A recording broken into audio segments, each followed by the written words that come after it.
السلام علیکم ورحمۃ اللہ وبرکاتہ۔ کن مبارکن۔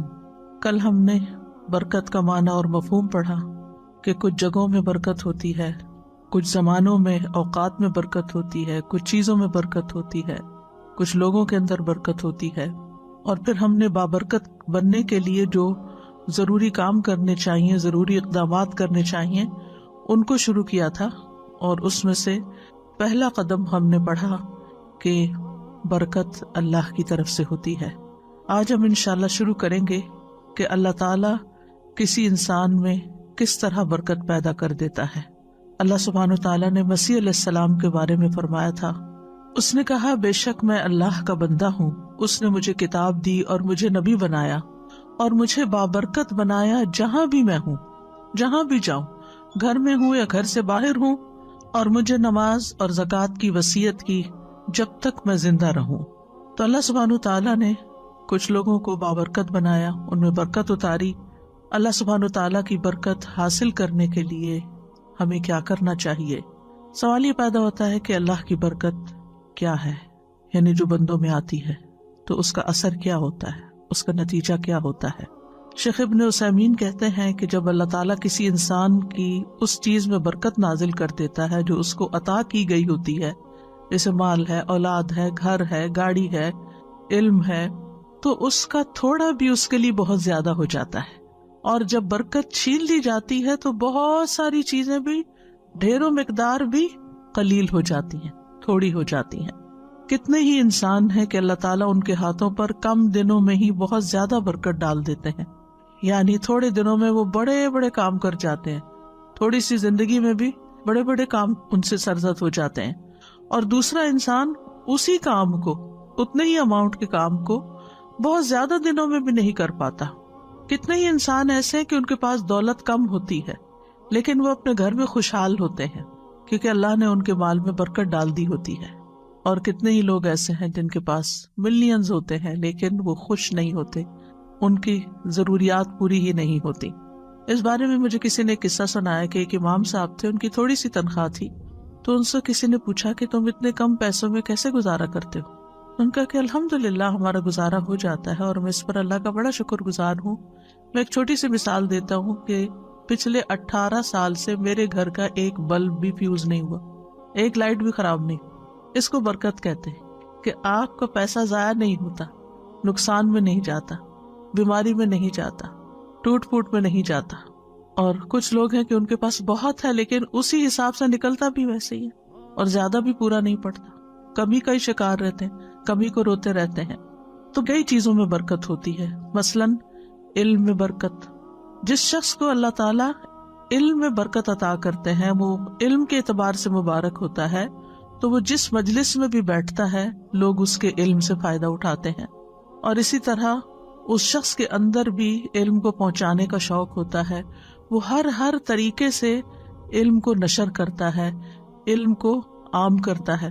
اور اس کی مثال ہمارے سابقہ علماء ہے کہ کس طرح انہوں نے بغیر بجلی کے، بغیر رات کی روشنی کے، یعنی لالٹینوں میں دیے جلا کے، اور بعض اوقات جیسے امام بخاری کا آتا ہے کہ چاندنی راتوں میں کتاب التاریخ لکھی، جو رجال کی تاریخ تھی، اور بھی علماء نے بڑی بڑی کتابیں لکھی۔ تو اس کی بنیادی وجہ کیا تھی؟ مثلا امام بخاری کو ہم لیں تو ہمیں یوں نظر آتا ہے کہ جیسے ان کے عمل میں اخلاص تھا، جس کی وجہ سے آپ دیکھیں کہ ان کی کتاب کو اللہ کی کتاب کے بعد سب سے صحیح ترین کتاب مانا گیا، اس پر علماء امت کا اتفاق ہے۔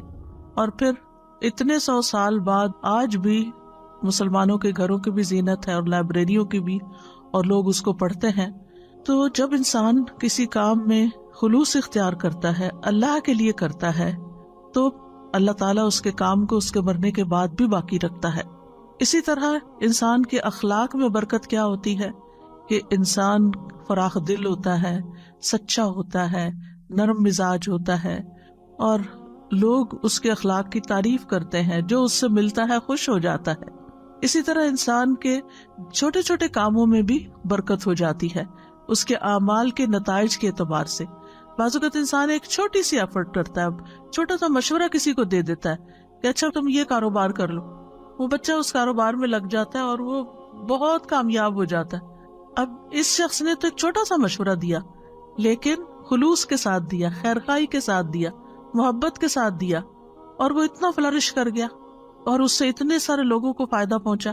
اس نے کبھی خواب میں بھی نہیں سوچا تھا کہ اس کا ایک چھوٹا سا مشورہ جو ہے وہ کتنا کارآمد ہوگا، کتنے لوگوں کے لیے فائدہ مند ہوگا۔ اسی طرح کچھ لوگوں کے مال میں برکت ہوتی ہے، یعنی تھوڑا بھی ہوتا ہے لیکن اس سے خیرات بھی کر رہے ہوتے ہیں، اپنی ذات پہ بھی خرچ کرتے ہیں، اپنے رشتہ داروں پہ بھی خرچ کرتے ہیں، یعنی ان کی زندگی میں ایک اطمینان نظر آتا ہے۔ تو ہمیں اپنے مبارک بننے کے لیے اللہ تعالیٰ سے دعا کرنی چاہیے کہ اللہ سبحانہ وتعالیٰ ہمارے علم میں بھی برکت دے، کہ جو ہم نے سیکھا ہے وہ صرف ہماری ذات میں ہی آ کے ختم نہ ہو جائے، ہم اس پر عمل کریں، عمل کی مثال بنے، اس کو سکھانے والے بنے، اس کو آگے بڑھانے والے بنے۔ پھر اسی طرح اللہ تعالیٰ ہمارے اخلاق میں برکت دے، ہمارے اعمال میں برکت دے، کہ کوئی بھی کام کریں، ہم چھوٹا کریں یا بڑا، اس سے زیادہ لوگوں کو فائدہ پہنچے، کیونکہ برکت کا معنی کیا ہوتا ہے؟ الزیادہ والنمو، یعنی اس چیز کا بڑھ جانا، نشو و نما پانا، کثرت میں ہو جانا۔ اور اسی طرح اللہ تعالیٰ مال میں بھی برکت دے، اولاد میں برکت دے، اور ہم جہاں بھی ہوں بابرکت بنے۔ بابرکت بننے کے لیے انسان کو توحید اختیار کرنی چاہیے، یعنی اللہ سبحانہ تعالیٰ سے خالص تعلق رکھنا چاہیے، اور اس کے لیے ہمیں اللہ سبحانہ تعالیٰ کے نام اور ان کی صفات جو ہیں صرف ان کو جاننا ہی نہیں چاہیے، ان کے ساتھ we should live with them، یعنی ہم جب اللہ تعالیٰ کے بارے میں سوچیں، اللہ تعالیٰ کے بارے میں گمان کریں، تو ہم اپنے مختلف کاموں کے ساتھ اللہ کی ان صفات کو یاد کریں۔ مثلاً اگر ہم کھانا کھا رہے ہیں تو ہم کیا سوچیں کہ اللہ رازق ہے، اللہ نے یہ رزق مجھے دیا ہے۔ پھر اسی طرح اگر ہمیں کوئی مشکل ہو رہی ہے تو اس کے ناموں کے ساتھ ہم اس کو پکاریں، یا حیو یا قیوم برحمتک استغیث، اللہ کی رحمت کے ساتھ فریاد کریں۔ پھر اسی طرح زندگی کے جو مختلف کام ہیں ان کاموں کے ساتھ ہم اللہ تعالیٰ کی ان صفات کو ریلیٹ کرتے جائیں، تو انشاءاللہ اس طریقے سے آپ کا ایک پرسنل لیول پر اللہ سبحانہ تعالیٰ کے ساتھ ایک تعلق بن جائے گا۔ اس کو ایک چھوٹی سی مثال سے سمجھیں کہ جب آپ دنیا میں کسی انسان سے محبت کرتے ہیں، مثلا اپنے والدین سے، اور ان کی کچھ عادات آپ کے اندر آ جاتی ہیں، تو پھر آپ مینشن کرتے ہیں وہ میری والدہ بھی تھی نا، وہ بھی اسی طرح ہی لوگوں کو کھانا کھلاتی تھی، وہ یوں صدقہ خیرات کرتی تھی، میرے والد تھے نا تو وہ ایسا کرتے تھے۔ یعنی آپ کا ایک کنیکشن ہوتا ہے، جو کام آپ کر رہے ہوتے ہیں نا اس کو کنیکٹ کر لیتے ہیں اپنے پیاروں کے ساتھ، تو ذرا اس سے اور اوپر اٹھ جائیں۔ یعنی جو بھی آپ کام کر رہے ہوں تو ساتھ ساتھ اللہ کو یاد کریں۔ ایک تو یہ کہ اللہ سبحانہ تعالیٰ کی ہستی کو یاد کرنا، محسوس کرنا، اور ایک یہ کہ اس کی صفات کے ساتھ، اس کے ناموں کے ساتھ، تو اس طرح آپ کی زندگی میں اور بھی زیادہ برکت ہوگی۔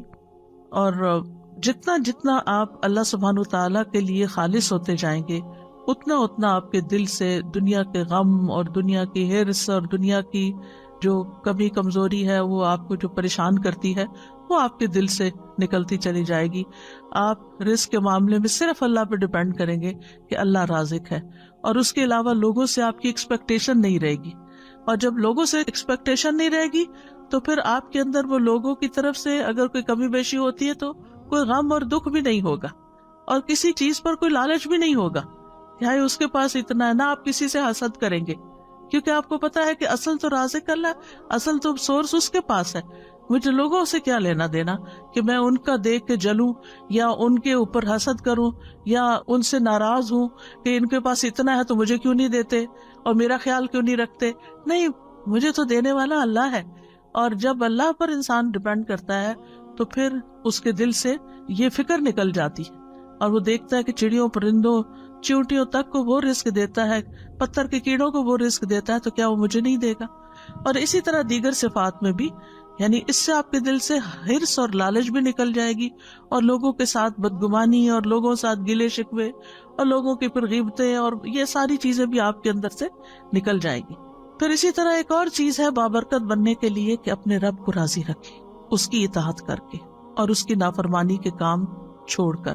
ابن القیم رحمۃ اللہ علیہ کہتے ہیں کہ برکت کا جامع راز یہ ہے کہ جو بابرکت شخص ہوتا ہے وہ وقت کی قیمت کو جانتا ہے، اور وہ یہ ہے کہ ہر لمحے اللہ کی رضا کا کام کرنا، یعنی جو بھی کوئی کام کر رہے ہیں اس کو اس طرح چیک کرتے جائیں کہ اس پر اللہ راضی ہے کہ نہیں، اور یہ اس کے وقت اور اس کی قیمت کا تقاضا ہے. یعنی میرے وقت کی قیمت کیا ہے کہ میں اس میں وہ کام کروں، چاہے میں دنیا کا کام کر رہی ہوں، چاہے میں دین کا کام کر رہی ہوں، چاہے میں عبادت کر رہی ہوں، کچھ بھی کر رہی ہوں، اس میں مقصود کسی انسان کی خوشی نہ ہو بلکہ اللہ کی خوشی ہو کہ میرا رب راضی ہو جائے گا. اور جب رب راضی ہو جائے گا تو آپ دیکھیں گے کہ بندے بھی آپ سے راضی ہو جائیں گے. اللہ تعالیٰ جس بندے سے راضی ہوتا ہے نا، اس کے لیے دنیا میں رضا اتار دیتا ہے اور پھر بندے بھی اس سے راضی ہو جاتے ہیں.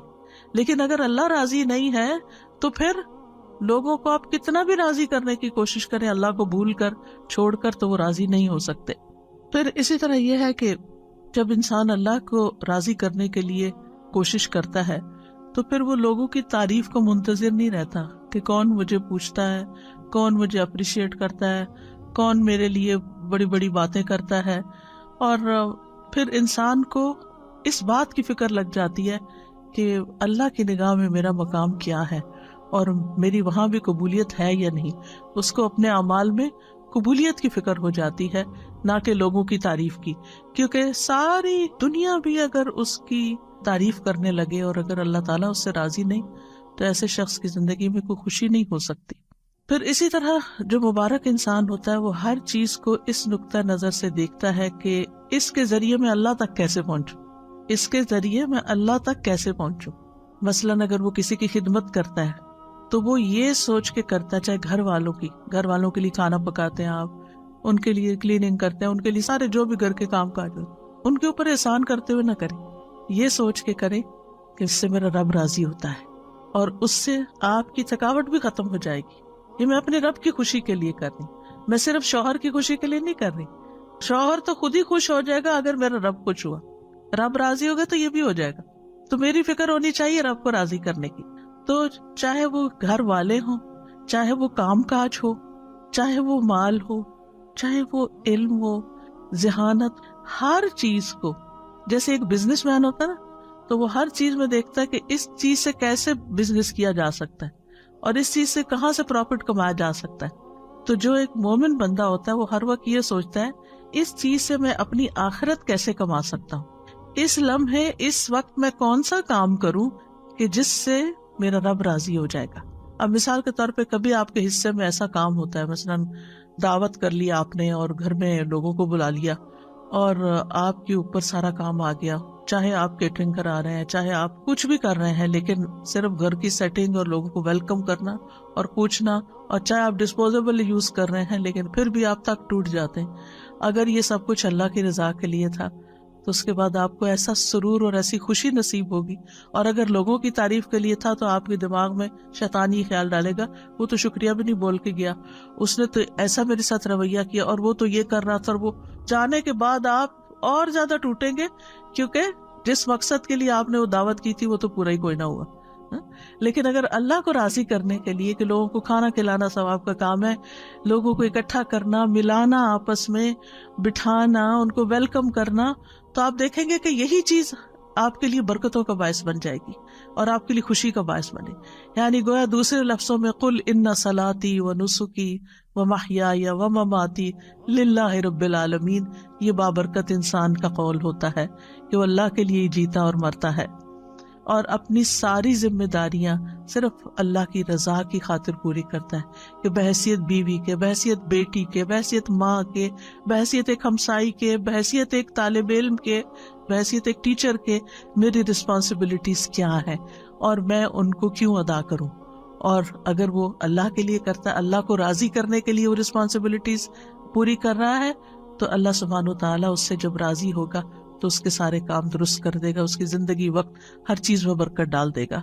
تو مبارک انسان بننے کے لیے کہ جس پہ رب کی برکتیں نازل ہوں، کیا کریں؟ اپنی عادت کے، معمول کے، روٹین کے، ذمہ داریوں کے سارے کام رب کی رضا کے لیے کریں. ایک رب کے لیے ایک ہو جائیں، یعنی ادھر ادھر نہیں، ایک راستہ اختیار کریں اور وہ رب کی رضا کا. تو انشاءاللہ آپ ایک بابرکت انسان بن جائیں گے.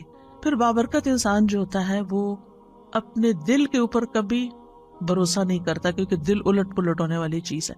وہ اگر ایمان کی لذت کسی وقت محسوس کر رہا ہے تو اس کو ڈر لگتا ہے کہ کہیں یہ حلاوت مجھ سے چھن نہ جائے، کہیں ایمان کی یہ کیفیت میرے سے دور نہ ہو جائے۔ وہ اپنے دل کی نگرانی کرتا ہے، وہ اپنا محاسبہ کرتا ہے کہ مجھے اپنا ایمان ہر صورت برقرار رکھنا ہے، کیونکہ قرآن مجید میں آتا ہے نا سورۃ الحجرات میں، حبب الیکم الایمان وزینہ فی قلوبکم، اس نے ایمان کو تمہارے دلوں میں محبوب بنا دیا اور اس کو سجا دیا۔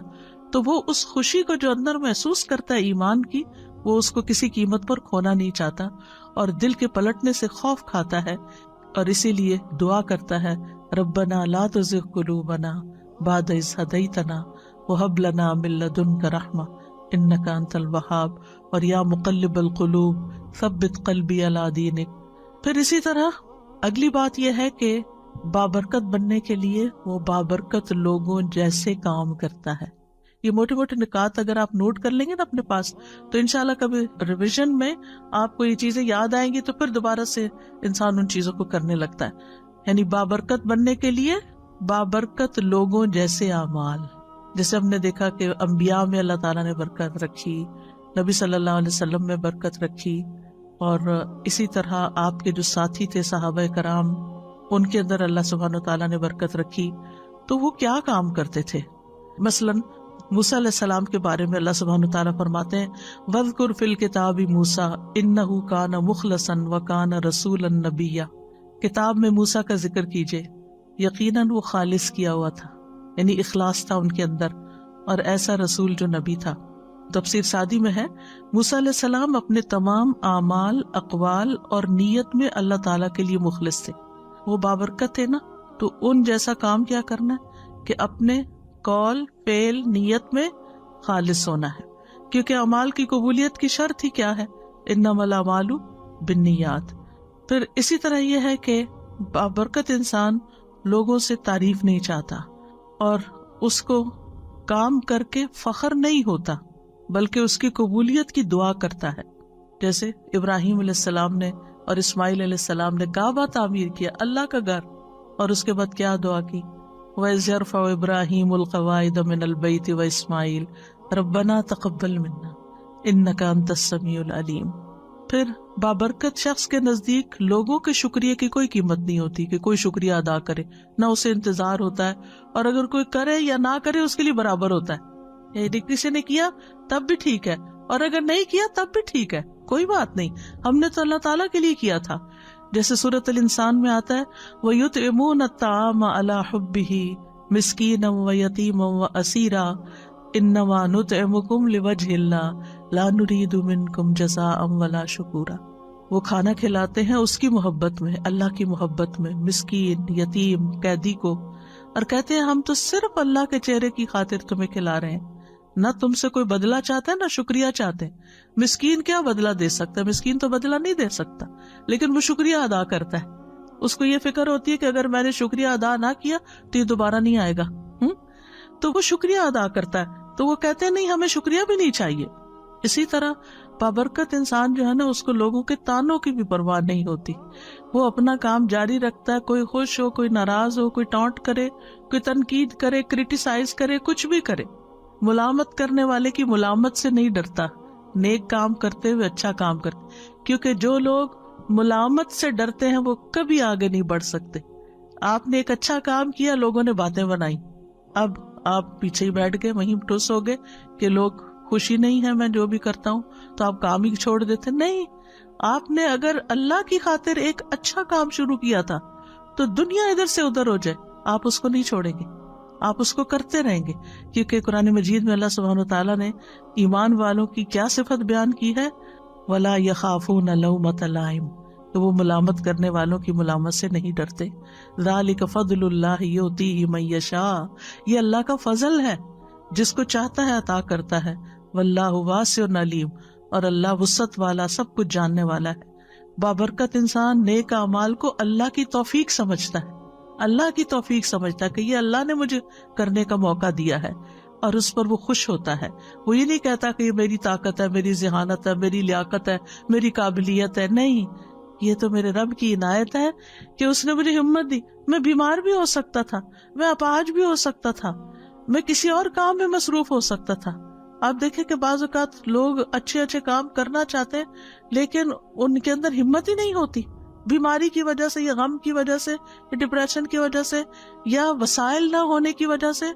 اگر اللہ نے آپ کو گاڑی دی ہے، چلانے کی توفیق بھی دی ہے، اور اس پر بیٹھ کے آپ جاتے ہیں، اچھے اچھے کام کرتے ہیں، تو یہ اللہ نے آپ کو دیا ہے، اور اس پر اللہ سے راضی ہونا اور اس پر خوش ہونا اور شکر کرنا کہ اللہ تو نے موقع دے دیا کہ میں کسی کے جنازے پہ پہنچ گیا، میں کسی بیمار کی خدمت کے لیے پہنچ گیا، میں کسی کام میں والنٹیئر کرنے کے لیے پہنچ گیا۔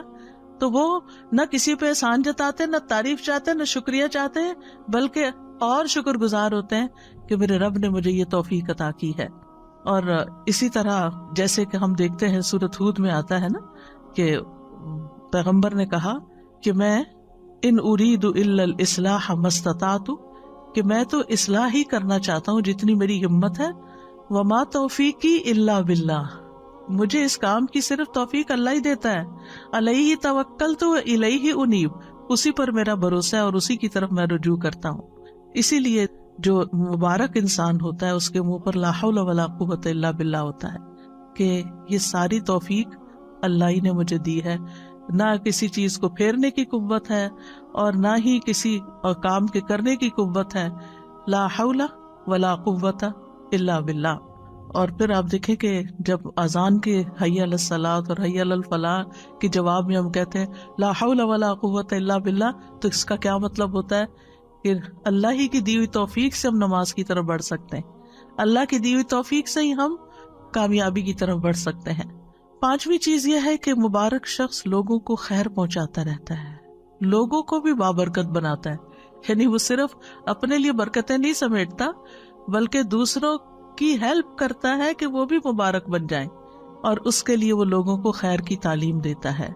ابن القیم رحمہ اللہ کہتے ہیں کہ آدمی کی برکت یہ ہے کہ وہ جہاں بھی ہو خیر کی تعلیم دے، جس کے ساتھ بھی گھل مل کر رہے اس کے ساتھ خیر خواہی کرے، جہاں بھی ہو جس کے ساتھ بھی ہو اس کو خیر کے کام میں لگا دے، اس کو کوئی اچھا مشورہ دے دے، اس کو کسی راہ لگا دے، کوئی اچھی چیز بتا دے، کیونکہ ایسے شخص کے لیے ساری مخلوق دعائیں کرتی ہے۔ رسول اللہ صلی اللہ علیہ وسلم نے فرمایا اللہ اور اس کے فرشتے اور آسمان اور زمین والے، یہاں تک کہ چیونٹیاں اپنے سوراخ میں اور مچھلیاں اس شخص کے لیے جو نیکی اور بھلائی کی تعلیم دیتا ہے خیر و برکت کی دعائیں کرتی ہیں، خیر و برکت کی دعائیں کرتی ہیں۔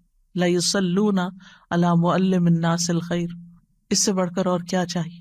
تو یاد رکھیے برکت کے لیے ضروری نہیں ہوتا کہ کام کوانٹٹی میں بہت زیادہ ہو، یہ بھی کر لوں، وہ بھی کر لوں، وہ بھی کر لوں، وہ بھی کر لوں، اور کسی چیز کو بھی کوالٹی کے ساتھ نہ کروں، یہ نہیں ہوتا۔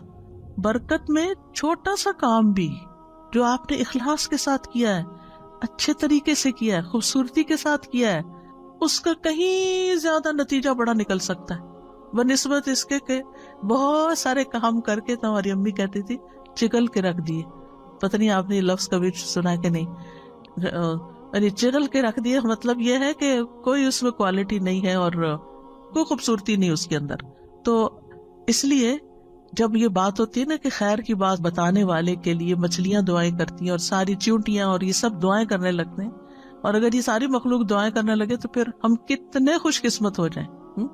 تو آپ اپنے بچوں کے ساتھ کچھ شیئر کر سکتے ہیں، اپنے دوستوں کے ساتھ کچھ شیئر کر سکتے ہیں۔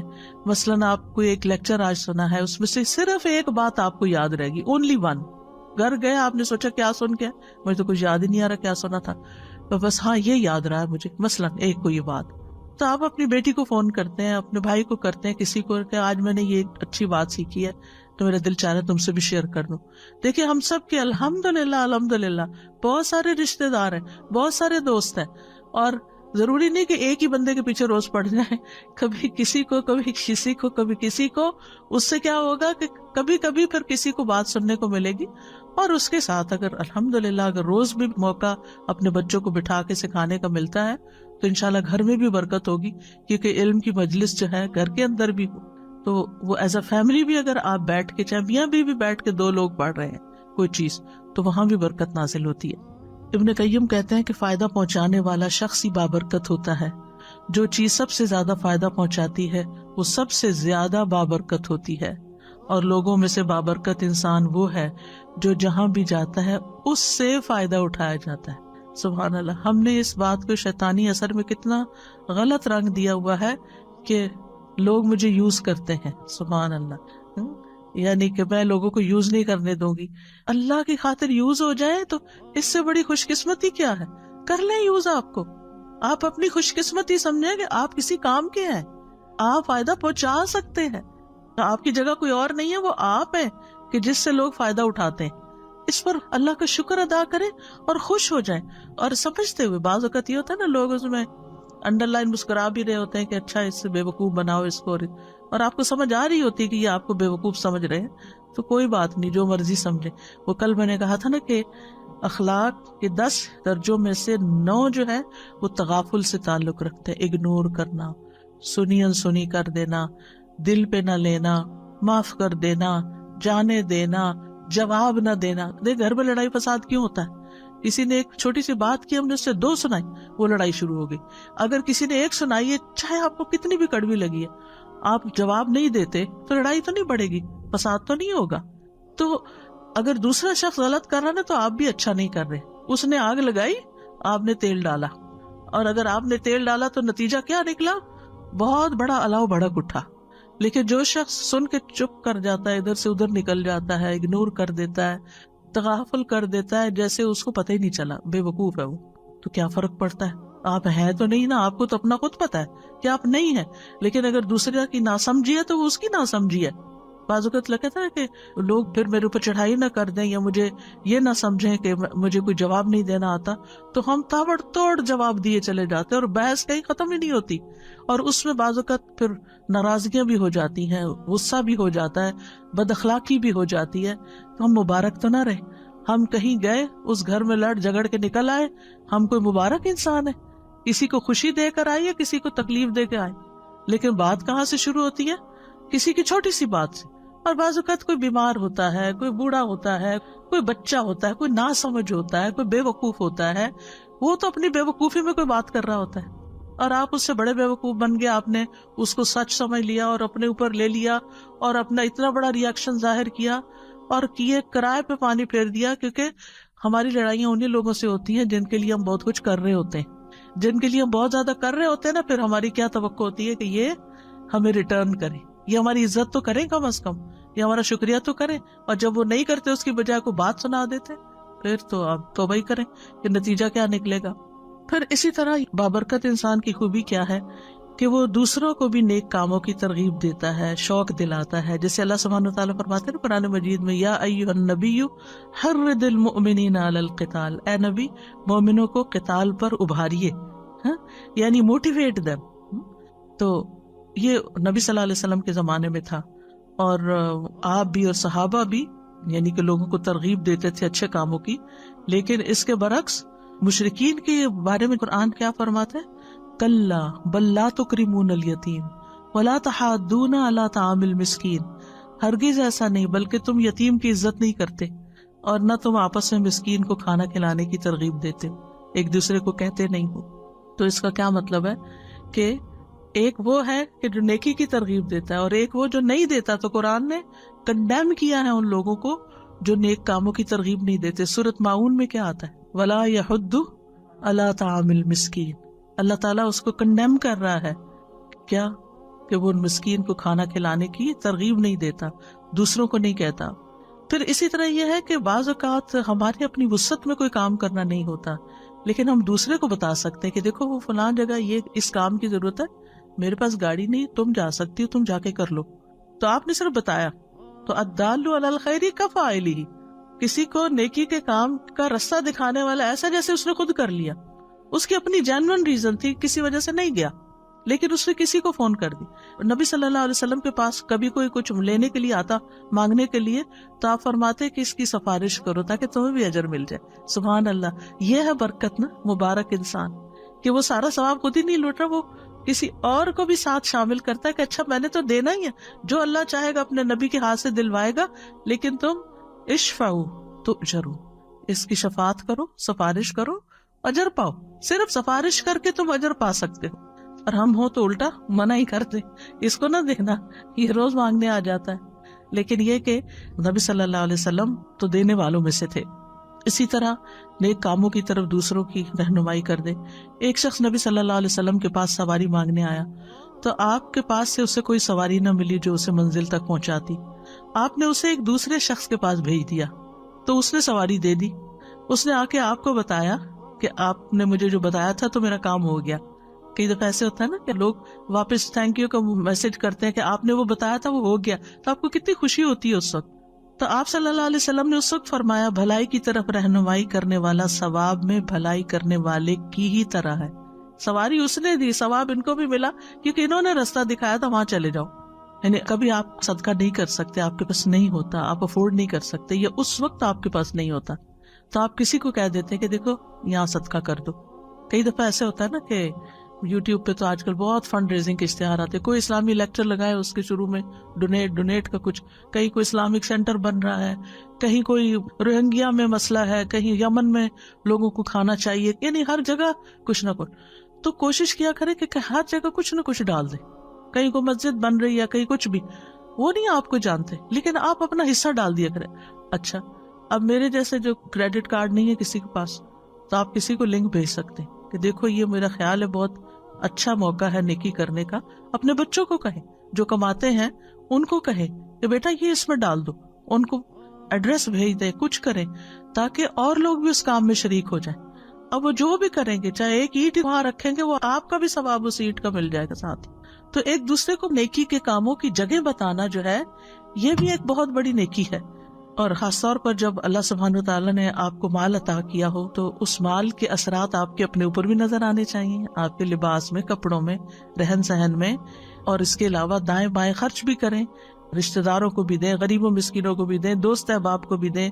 علم ہے تو وہ اسی طرح آپ کے اپنے اوپر عمل نظر آنا چاہیے, اور اس کے علاوہ دائیں بائیں لوگوں کو سکھائیں بھی.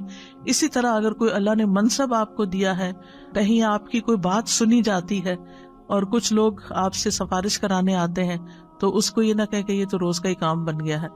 نہیں, تنگ دل نہ ہو, انہیں کہ شکر ہے اللہ تو نے مجھے اس قابل بنایا کہ میں کسی کا مسئلہ حل کر سکتی. یعنی یہ قابلیت ہر ایک کے اندر نہیں ہوتی, ہر ایک کی کوئی بات نہیں سنتا, لیکن اگر آپ کی کوئی سن لیتا ہے اور آپ کسی کا کام کروا دیتے ہیں تو آپ ایک مبارک انسان ہیں. پھر اسی طرح یہ ہے کہ قرآن مجید میں بھی آتا ہے نا فَأَمَّا مَا يَنْفَعُ النَّاسَ فَيَمْكُثُ فِي الْأَرْضِ, اور لوگوں میں سب سے بہترین وہ ہے جو لوگوں کو سب سے زیادہ نفع دیتا ہے. یعنی لائن میں سب سے آگے وہ ہوگا قیامت کے دن کہ جو لوگوں کے لیے زیادہ فائدہ مند ہے.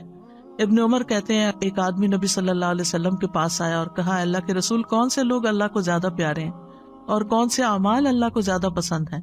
تو رسول اللہ صلی اللہ علیہ وسلم نے فرمایا وہ لوگ اللہ تعالیٰ کو زیادہ محبوب ہیں جو دوسرے لوگوں کے لیے سب سے زیادہ فائدہ مند ہوں, اور اللہ عز و جل کے نزدیک سب سے زیادہ پسندیدہ اعمال یہ ہیں کسی مسلمان کو خوش کرنا یا کسی کی تکلیف دور کرنا. آپ کو پتا چل رہا ہے کہ کوئی پین میں ہے اور آپ کو کچھ نہ کچھ سوج رہا ہے, لیکن آپ کہتے ہیں وہ جانے, اس کا کام جانے, میں کیوں بتاؤں. نہیں, آپ اپنی طرف سے سجیسٹ کر دیں, پھر اس کی مرضی, وہ آپ کا مشورہ لے یا نہ لے. یا کسی کا قرضہ ادا کر دینا یا اس کی بھوک دور کر دینا. جس نے اپنے غضب کو روک لیا, غصہ روک لیا, اللہ اس کی خامیوں پہ پردہ ڈال دے گا. اور جو آدمی اپنے غصے کو پی گیا باوجود اس کے کہ وہ چاہتا تو نافذ کر سکتا تھا, تو اللہ تعالیٰ قیامت کے دن اس کے دل کو امیدوں سے بھر دے گا. جو اپنے بھائی کے ساتھ اس کی ضرورت پوری کرنے کے لیے چلا یہاں تک کہ اسے پورا کر دیا, اللہ اس کو اس دن ثابت قدم رکھے گا جس دن قدم ڈگمگا جائیں گے. پھر اسی طرح لوگوں کو توحید سکھائیں, جس طرح نبی صلی اللہ علیہ وسلم نے ابن عباس کو وہ کلمات سکھائے تھے جب آپ کے ساتھ وہ گدھے پہ سوار تھے. آپ نے فرمایا اے لڑکے میں تجھے چند کلمات سکھا رہا ہوں, تم اللہ کے احکام کی حفاظت کرو, اللہ تمہاری حفاظت کرے گا. اللہ کے احکام کی حفاظت کرو, تم اسے اپنے سامنے پاؤ گے. جب مانگو اللہ سے مانگو, یہ بچوں کو سکھا دینا چاہیے. چھوٹی سی چیز بھی چاہیے پھر اللہ تعالیٰ سے مانگو. جب مدد چاہو اللہ سے مدد چاہو.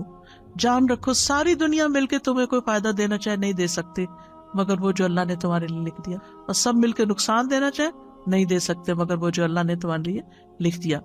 قلم اٹھا لیے گئے, صحیفے خشک ہو گئے. اسی طرح مصیبت آنے پر لوگوں کو اچھی نصیحت کریں, اللہ کے تقوی کا حکم دیں, صبر کی نصیحت کریں. جیسے نبی صلی اللہ علیہ وسلم ایک قبر کے پاس سے گزر رہے تھے اور روتی ہوئی عورت کو دیکھا تو آپ نے اس کو نصیحت کی اور پھر اسی طرح یہ ہے کہ غم میں، ڈپریشن میں، اداسی میں، دکھ میں دوسروں کو امید دلائیں کہ یہ دن گزر جائیں گے، حالات اچھے ہو جائیں گے، سب ٹھیک ہو جائے گا، اور پھر اس کو مصیبت پر صبر کا اجر بھی بتائیں کہ کتنا بڑا اجر اور ثواب ہے تمہارے لیے جو اللہ نے تمہیں اس امتحان میں ڈالا ہے، تم اللہ سے راضی رہو۔ پھر اسی طرح یہ ہے کہ بابرکت لوگوں کا ساتھی بنے۔ ایک اور قدم کیا ہے؟ بابرکت لوگوں کا ساتھی بنے۔ اب آپ کے ہمیں تو کوئی سمجھ نہیں آتی، یہاں تو کوئی دنیا میں بابرکت ہمیں مل نہیں رہا، لیکن الحمدللہ ہمارے سلف صالحین میں بہت لوگ بابرکت، ان کی سیرت پڑھیں، ان کی بکس پڑھیں، جو کام انہوں نے کیے، آپ یقین کریں کہ آپ کا دل اتنا بڑا ہو جائے گا، آپ حیران ہو جائیں گے کہ میں کن باتوں میں الجھی ہوئی ہوں، میں کن باتوں پہ رو رہی ہوں، اتنی پیٹی چیزوں کے اوپر پریشان ہوں اور لڑائی ڈال کے رکھی ہوئی ہے، یہ تو کوئی بات ہی نہیں ہے۔ آج مجھے کسی نے آرٹیکل بھیجا امام ابن تیمیہ کے بارے میں کہ کتنی دفعہ وہ جیل میں گئے تھے، 7 دفعہ جیل میں گئے تھے۔ امام ابن تیمیہ کا فتاویٰ آپ نے دیکھو تو 35 والیوم میں، اور اس کے علاوہ بھی کئی کتابیں، اتنا علمی کام کیا، اور لوگ ان کے پیچھے پڑے رہتے، یعنی جو لوگ بڑے کام کرتے ہیں ان کے حاسد بھی بہت ہوتے، تو ہر تھوڑے دن کے بعد جا کے حاکم کے پاس شکایت کر کے ان کو جیل بھجوا دیتے تھے، اور جب وہ وہاں جاتے وہاں وہ اور کتابیں لکھ لیتے تھے۔ اور آپ کو معلوم ہے لاسٹ ٹائم جو وہ جیل میں گئے تھے کتنی دفعہ قرآن پڑھا تھا؟ 80 بار، 80 بار قرآن پڑھا تھا۔ ہم نے ساری زندگی میں 80 بار نہ پڑھا ہوگا۔ کس طرح وقت کو استعمال کیا۔ آپ دیکھیے کہ جب انسان ایسے لوگوں کے حالات پڑھتا ہے کہ 7 دفعہ جیل میں گئے، تو پھر آپ کو اپنی پریشانیاں کیا لگتی ہیں؟ بہت چھوٹی لگتی ہیں نا۔ یعنی انسان کے اوپر کبھی کبھی ایسا ہوتا ہے نا کہ حالات تنگ ہونے لگتے ہیں، کوئی ادھر کی پریشانی ادھر کی ٹو مچ پر۔ اس وقت کیا کرنا چاہیے؟ ایسی کتابیں پڑھنی چاہیے جس سے پتہ چلے کہ آپ سے پہلے جو بابرکت لوگ تھے، کیونکہ بابرکت اس لیے کہتے ہیں کہ ان سے خیر بہت پھیلی، لوگوں کو فائدہ بہت پہنچا، اس لیے بابرکت کہتے ہیں۔